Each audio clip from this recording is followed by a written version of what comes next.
Hoy se desarrolló aquí en Maldonado una instancia importante que fue un taller de capitalización de la experiencia de cooperación francesa con distintos países de nuestra región, de América Latina y Caribe, sobre temas de áreas protegidas y desarrollo sustentable, en el marco del Encuentro Nacional de Turismo de Naturaleza y en Espacios Rurales y Congreso de Áreas Naturales Protegidas. La actividad, desde nuestro punto de vista, realmente fue muy rica, muy valiosa, por la diversidad de experiencias que se presentaron, y por también la calificación de los participantes, ¿no? Era gente de varios países de nuestra región, con experiencias bien distintas, porque bueno, la realidad latinoamericana es diversa y es muy rica, y también con aportes de técnicos de Francia, dando su visión y sus puntos de vista. La actividad se centró más que en que cada uno contara su experiencia, en ordenar la reflexión en torno a tres grandes ejes, tres grandes temas que tienen que ver con las áreas protegidas y en sentido más amplio con la gestión del territorio y la conservación de sus valores, de patrimonio natural, cultural y el desarrollo, ¿no? Cómo articular esas cosas. Los tres ejes fundamentales en los cuales se trabajó fue el vínculo entre las áreas protegidas y el desarrollo en el territorio, o sea, cómo se vinculan las áreas protegidas con otras políticas ambientales y territoriales y de desarrollo. El segundo eje estuvo sobre los temas de gobernanza, o sea, qué distintas modalidades y qué orientaciones en materia de la forma en que se toman las decisiones, y eso muy vinculado a la participación, digamos, cómo la participación juega en los procesos de toma de decisión. Y el tercer eje refirió a la cuestión del financiamiento de las áreas protegidas y de las políticas de desarrollo sustentable, digamos, en estos territorios, ¿no? En términos generales, encontramos, por un lado, una diversidad de situaciones, pero también temas comunes, ¿no? que se repiten en los distintos casos, aunque muchas veces las soluciones no necesariamente son las mismas, justamente atendiendo a realidades distintas, ¿no? Y esto en todos los planos. Pero hay algunas constataciones, digamos, en primer lugar, sobre el primer eje podríamos decir, bueno, la relevancia de considerar que las áreas protegidas no deben ser nunca entendidas como islas, como territorios que hay que amurallar, digamos, respecto a su contexto territorial, sino todo lo contrario, son territorios que deben entenderse integrados a su entorno y la necesidad justamente de capitalizar las relaciones de intercambio que existen desde el entorno hacia el área y desde el área hacia su entorno. Obviamente eso complejiza la gestión, pero es al fin de cuentas la única forma de que las propias áreas protegidas cumplan sus cometidos, ¿no? Y esto en las distintas dimensiones, las dimensiones de los procesos ecológicos que se dan y cómo se relaciona, digamos, el área protegida con su entorno, pero también los procesos sociales, cómo se vinculan las personas que viven en el área protegida con su entorno o que viven en el entorno del área protegida con el área protegida, cómo se vinculan los procesos sociales, digamos, y las actividades humanas, ¿no? Y cómo pueden capitalizarse, o sea, allí, cómo pueden capitalizarse las oportunidades que existen, por ejemplo, en materia de turismo, promoviendo justamente recorridos o circuitos que incluyan a las áreas protegidas como una parte de circuitos mayores y que puedan de alguna manera contribuir a desarrollar atractivos que pongan en valor también elementos que están por fuera del área protegida. Un centro poblado, por ejemplo aquí en Rocha en particular, la ciudad de Rocha, vinculada al área protegida de la laguna, y bueno, y se habló sobre otros ejemplos en la región de ese tipo, ¿no? Y también, por supuesto, implica el atender las presiones o amenazas, digamos, que vienen desde el entorno hacia el área protegida, como un aspecto que hay que trabajar de manera integrada. En el segundo eje, el de la gobernanza, bueno, se identificó una gran diversidad de situaciones en el continente. La relevancia de entender, digamos, la complejidad del tema según la escala del área o del territorio del cual estamos hablando, ¿no? Una cosa es hablar de una pequeña área protegida, otra cosa es hablar de una gran área protegida o de un gran territorio. Una cosa es hablar de países o regiones donde hay, aun cuando existe diversidad, un nivel de homogeneidad, de una base cultural y hasta normativa relativamente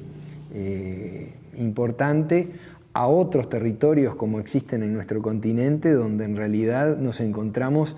naciones dentro de naciones, ¿no? En los sitios donde hay comunidades indígenas viviendo en el territorio, donde hay culturas completamente diferentes que hasta tienen, digamos, una propia nacionalidad dentro de otra nación, donde la complejidad justamente es mucho mayor, ¿no? Entonces ese fue un tema que estuvo muy presente. Y bueno, la importancia justamente de desarrollar procedimientos que contribuyan a la participación lo más equitativa posible de los distintos actores, procurando identificar en un mapeo de los actores vinculados a un área o a un territorio las distintas posiciones, los distintos intereses, los distintos niveles de legitimidad, los distintos niveles de poder para tratar de identificar justamente políticas que puedan o modalidades de gobernanza que puedan contribuir a una mejor llegada de los actores menos poderosos, que normalmente tienen más dificultad de llegar a incidir en la toma de decisiones. Y bueno, y todo esto además dentro de un marco de cómo juega la participación directa en el contexto de sociedades donde, en términos generales, hay gobiernos de carácter democrático representativo. O sea, se trata de introducir modalidades o formas en cierta medida de democracia directa o relativamente directa en un marco de democracia representativa. Entonces, bueno, esos temas estuvieron muy presentes, obviamente intervenciones muy ricas que creo que a todos nos ilustraron sobre procesos relativamente exitosos, otros fracasos o dificultades. Otro tema que se conversó y que estuvo presente en unas cuantas de las presentaciones tiene que ver con entender la construcción de modalidades de gobernanza no como la definición de un modelo estático, sino como un proceso. O sea, entender que la propia dinámica, ese propio mapa de actores no es un mapa estático, es un mapa que cambia, y que por lo tanto las modalidades y los arreglos para la toma de decisiones deben ir cambiando. O sea, quienes lideran esos procesos deben tener también, prestar especial atención a esos cambios para ir, por ejemplo, incorporando nuevos actores que de pronto en la fase inicial son más o menos apáticos o no se vinculan al proceso, y que en determinado momento, cuando el proceso entra a andar, se arriman, ya sea porque, por ejemplo, son afectados y entonces dicen, quiero que me tomen en cuenta porque yo no estoy de acuerdo con esto, o por el contrario, porque identifican una oportunidad que no habían visto hasta el momento y dicen, a mí me interesa ser parte de esto. Entonces, esa cuestión de ver la definición y el diseño de las modalidades de gobernanza con un criterio dinámico, digamos, y de adaptación. Bueno, y en el tercer eje, el del financiamiento, se habló mucho de, digamos, por un lado, de la búsqueda de modalidades innovadoras de financiamiento, de involucramiento de la iniciativa privada, de la iniciativa de la sociedad civil organizada, pero reconociendo, y hubo varios que también pusimos en relieve, el hecho de que al ser las políticas de áreas protegidas y de desarrollo sustentable en general en nuestros países, políticas de interés general, o sea, que pretenden atender objetivos de importancia para el conjunto de la sociedad, hay una base de ese financiamiento que necesariamente reposa sobre los presupuestos de nuestras naciones, sobre los presupuestos que el colectivo de la sociedad justamente dispone para las cuestiones de interés general. Pero eso no debe cerrarnos a la idea de buscar justamente, además, instrumentos y mecanismos de financiamiento que diversifiquen y que hagan más potente las posibilidades de desarrollo de estas políticas, ¿no? Yo diría que básicamente con eso resumo algunos de los principales aspectos que fueron planteados. Realmente en una reunión prolongada, fue una reunión que empezó temprano en la mañana y acaba de terminar ahora al fin de la tarde, y observábamos justamente con varios de los que compartíamos la mesa, cómo la atención de la gente se mantuvo viva durante todo el día, ¿no? Eso fue realmente, porque realmente fue una jornada intensa, pero todo el mundo además pugnaba por, no, yo tengo una cosa que decir, con un sentido muy constructivo, abriéndose, o sea, realmente una instancia muy rica que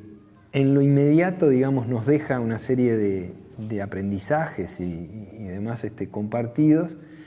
y más en el mediano plazo también estas instancias sirven para dejar tendidos lazos, ¿no? Que probablemente permitan continuar un relacionamiento con algunos, por lo menos de los actores que estaban hoy presentes, hacia el futuro, ¿no? Entonces, desde ese punto de vista, justamente ahora en el cierre, yo mencionaba como un reconocimiento a la cooperación francesa, este aporte para dar lugar a esta actividad que no solo permite un intercambio norte-sur, que además se da en el plano técnico y conceptual de una manera muy horizontal, que nosotros valoramos mucho, o sea, realmente nos sentimos intercambiando en doble sentido, pero además viabilizando el intercambio sur-sur, ¿no? Un fortalecimiento de las relaciones y del intercambio de experiencias entre nuestros países de América Latina y Caribe, ¿no?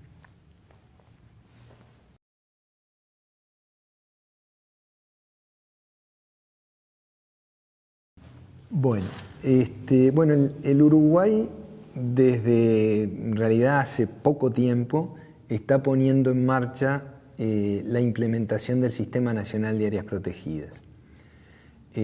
concebida como una política del Estado, una política pública, que es parte de las políticas de protección del patrimonio natural y cultural del país y al mismo tiempo de la promoción de un desarrollo sustentable.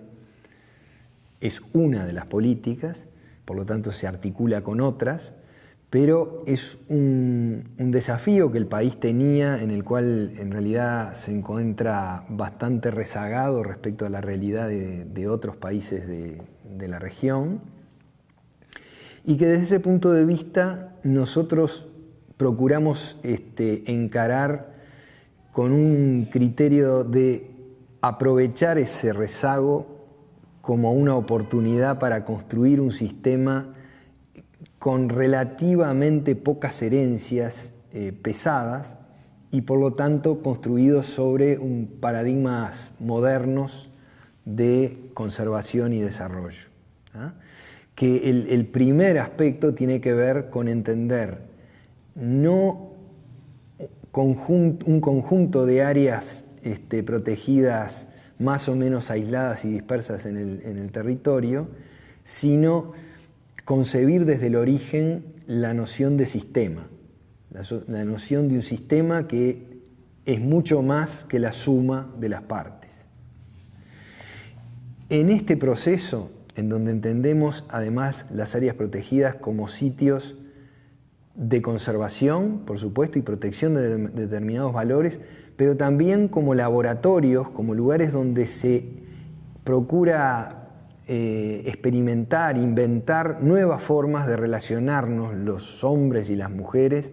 con la naturaleza y sus recursos, de manera de generar lecciones no solo para las áreas, sino también para el resto del territorio. O sea, las áreas protegidas como sitios que se protegen especialmente, pero que no excluyen al hombre y a la mujer, al hombre en sociedad, actuando, haciendo cosas, produciendo, viviendo, aprovechando, disfrutando. En ese marco, el Uruguay, para encarar este desafío, recurrió, bueno, por supuesto, a fortalecer sus capacidades, la dotación de recursos financieros propios, a convocar a otros actores, no exclusivamente gobiernos, sino actores de la sociedad civil, productores, gente del sector privado, a ser parte, gobiernos locales, a ser parte de este proceso. Estamos convencidos de que este proceso no debe ser la construcción de un ministerio ni de una intendencia, sino que es una construcción colectiva de la sociedad uruguaya, si no, no camina. Y además, en esa estrategia de puesta en marcha, de arranque del sistema, recurrió a solicitar apoyo financiero y técnico a la cooperación internacional. Y en eso confluyeron aportes del Fondo para el Medio Ambiente Mundial de Naciones Unidas, aportes de la cooperación española y aportes de la cooperación francesa.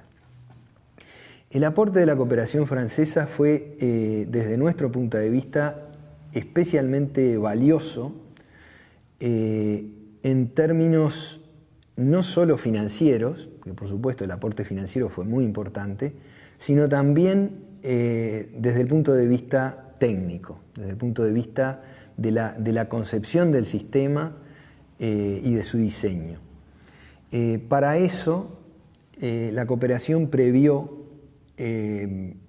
un apoyo técnico que fue justamente acordado en el proceso de diseño con la Federación de Parques Naturales Regionales de Francia, que implica una modalidad de gestión del territorio basada fundamentalmente en grandes acuerdos entre los distintos actores vinculados a un territorio. O sea, va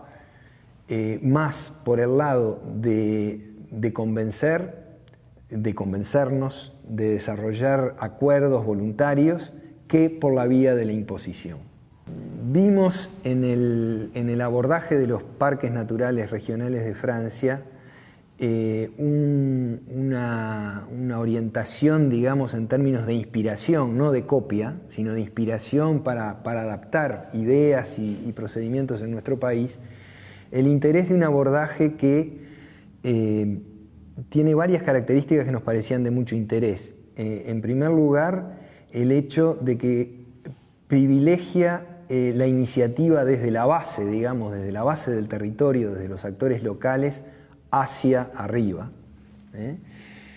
En segundo lugar, el tema de que se ve la posibilidad de desarrollar acciones de cuidado del valor patrimonial de un territorio y de desarrollo sustentable sobre un uso, digamos, sabio de ese y cuidadoso de ese patrimonio, no tanto por la vía de la imposición, sino mucho más por la vía del desarrollo de acuerdos voluntarios entre los distintos actores que son parte de un territorio. Eso nos pareció especialmente interesante para un caso como el nuestro, como el de nuestro país, el Uruguay, donde trabajar en crear y gestionar áreas protegidas es trabajar sobre territorios que ya están ocupados por gente, ya están habitados, ya tienen producción u otras actividades humanas. Entonces, no se trata de estar llegando a territorios que están prácticamente vacíos, como puede suceder en otras zonas del continente, donde uno llega a territorios de glaciares o de desiertos o de montañas relativamente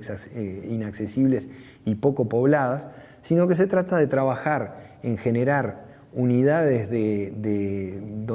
territoriales donde se procura un especial cuidado del patrimonio natural y cultural, pero que ya están bajo ocupación y uso humano. Entonces, ese abordaje para nosotros ha sido muy útil, tanto para lo que es la puesta en marcha de modalidades de gobernanza y gestión en las áreas protegidas que nosotros estamos creando, como, y de manera sustantiva también, para la forma en que se insertan esas áreas protegidas en territorios mayores. Cómo se da el relacionamiento entre lo que hace el área protegida con su entorno y cómo se vincula un área protegida con ese entorno y con otros elementos de valor que se encuentran en la inmediación. Y yo diría más, otro aspecto que se identificó como de especial interés en el devenir del proyecto es la posibilidad de generar espacios de especial cuidado del patrimonio natural y cultural, pero con un enfoque que busca equilibrar lo más posible desarrollo con protección, en territorios donde pueden estar ocurriendo o es previsible que ocurran transformaciones territoriales de alta significación. Por ejemplo, en el caso de Rocha, la Intendencia, en su trabajo de planificación territorial, no solo adopta la figura de un parque, incluyendo la laguna de Rocha y su cuenca, y la propia ciudad de Rocha como parte de ese gran parque, sino que además incorpora este instrumento como figura de ordenamiento en otra gran cuenca que se encuentra en la zona de Cabo Polonio, laguna de Castillos, rodeando un sitio donde se prevé una inversión de gran escala y con alto poder de transformación territorial, como es un puerto de aguas profundas. Desde ese punto de vista, la experiencia francesa resultó muy inspiradora, digamos, de nuevo, no con un criterio de copia, sino con un criterio de inspiración, de ver en la experiencia de lo que hicieron otros un instrumento valioso, como dando lugar y habilitando un proceso de una inversión de gran escala en materia logística,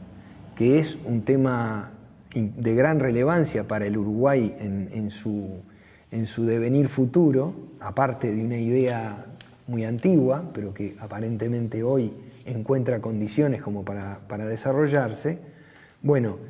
cómo desarrollar ese proyecto de gran escala y al mismo tiempo prever figuras que aseguren el cuidado de sectores que se entienden que son especialmente valiosos desde el punto de vista de su patrimonio natural y cultural.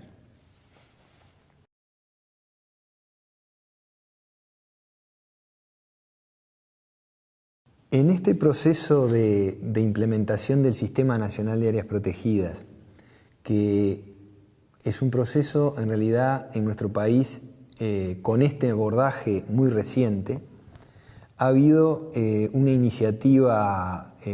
muy importante desde el propio gobierno nacional para impulsar con fuerza el proceso de diseño y al mismo tiempo implementación del sistema nacional en un plazo relativamente breve. O sea, tengamos en cuenta que la ley se aprueba en el año, la ley de creación del sistema se aprueba en el 2000, en el 2005 su reglamentación, y a partir de ahí se define con mucha fuerza el inicio del proceso de diseño e implementación del sistema. Eso ha implicado un esfuerzo grande en materia de incrementar en alguna medida el presupuesto del Estado destinado a esto y en avanzar en una mejora de las capacidades institucionales para llevar adelante el sistema. En el entendido de que el sistema es una política pública, una política que responde a un interés general establecido en nuestra ley, y que por lo tanto el Estado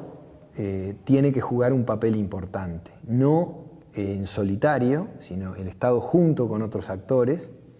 invitando a esos actores a ser parte, pero el Estado como motor, como orientador y como regulador,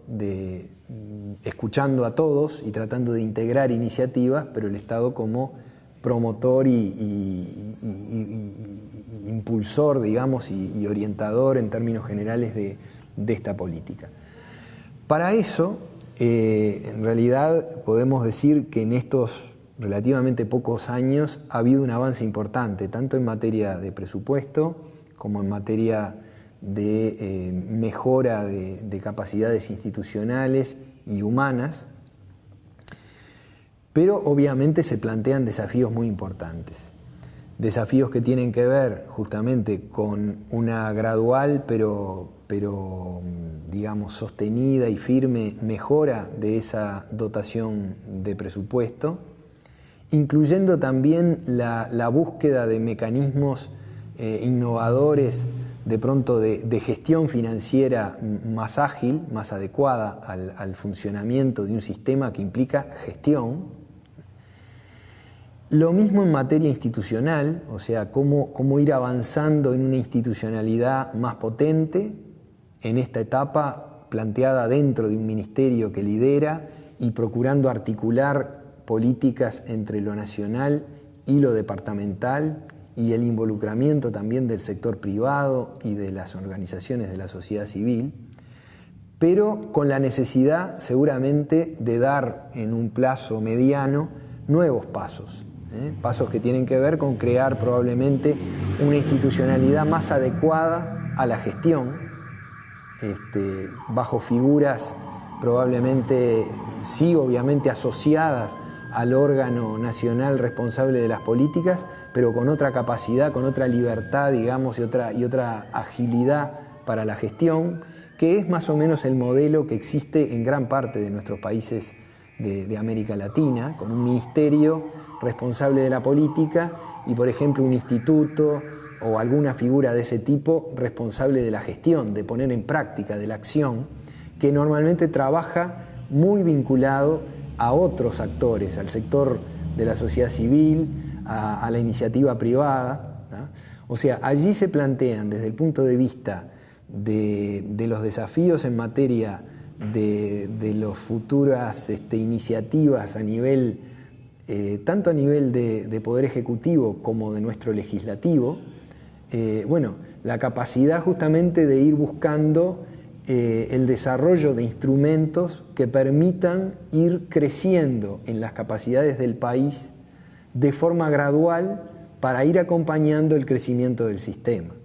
Una cosa es gestionar un sistema como el actual, que bueno, tiene en muy poquitos años, desde 2008 que ingresa a la primeraria hasta ahora, 2013, en que tiene 10 áreas. Una cosa es gestionar esas 10 áreas, otra cosa es gestionar un sistema que crezca gradualmente con algunas incorporaciones más y que por lo tanto va a ir implicando desafíos adicionales. Y junto con esto hay otro gran tema especialmente relevante en general en las políticas ambientales y en particular en las políticas de áreas protegidas, que tiene que ver con